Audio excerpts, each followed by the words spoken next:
O día 10 de agosto, o mel foi o protagonista en Quiroga. A pesar das altísimas temperaturas desta xornada, a data escollida para a promoción deste produto típico da nosa comarca estivo tan concurrida como sempre, e as vendas situáronse na súa porcentaxe habitual, aínda que o máis importante da mostra, en palabras dos apicultores, é a apertura de mercado para o seu produto, que se dá así a coñecer captando clientes. Moi ben, sabes, por agora estáse vendendo ben, sobre todo porque ca calor que temos hoxe, que vamos ir aos 40 e pico grados, é moi complicado que a xente poda pararse a probar a mel, pero bueno, contamos con voltar, ter unha boa, por agora temos unha boa sensación, polo cal a nosa sensación é que o ano que ven, os próximos vindeiros anos, estaremos aquí tamén. La verdad es que sí que se ha acercado bastante gente, para el calor que hace, cosa que me ha sorprendido, pero sí que veo que hay afluente de gente y bastante movimiento. Y sí, la gente es curiosa, viene, prueba y le gusta. Bueno, claro, efectivamente, o da feira, pois eu fun o que animei o alcalde que había antes a empezar a feira, xa hai veganos, funcionou moi ben, porque de feito vanse collendo clientes, dase moito mérito ao mel.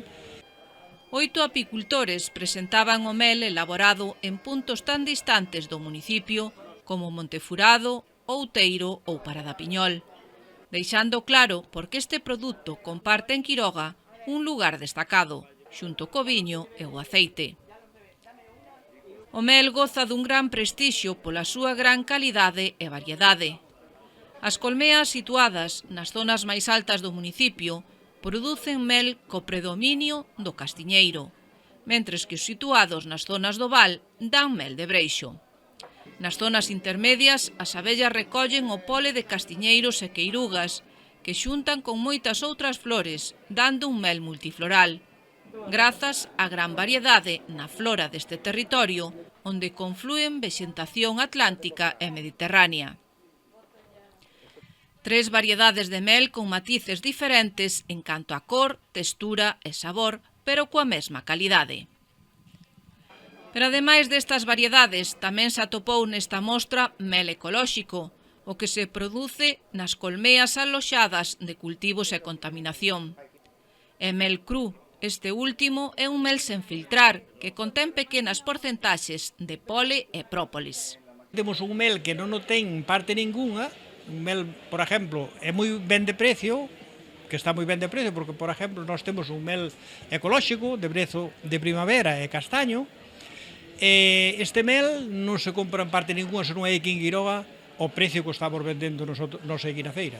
Facemos que a nosa mel, principalmente, non procesala moito, senón únicamente o que sería o centrifugado, e despois traballar sobre o decantado, para manter totalmente as propiedades, o 100% das propiedades que ven na mel. É dicir, desa maneira, contén un pouco de propóleo, contén un pouquiño de polen, e ao final, bueno, é o máis natural posible.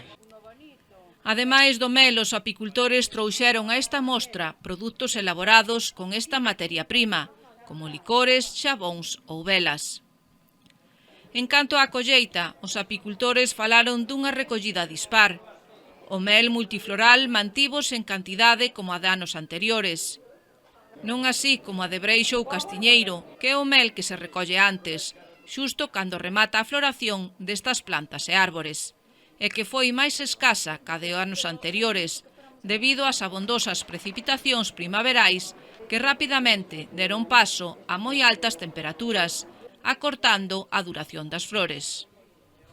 Pues bueno, bastante bien, no pensábamos que iba a ser tan buena, porque bueno, el tiempo no le vino muy bien, pero no nos quejamos, bien.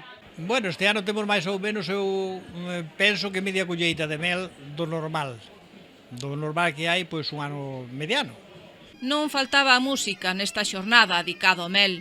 O grupo de gaitas local O Recanto encargábase de facer unha alborada, e o grupo No Alcansas animaba a sesión vermú, cos éxitos máis emblemáticos das décadas dos 70, 80 e 90, cun toque moderno.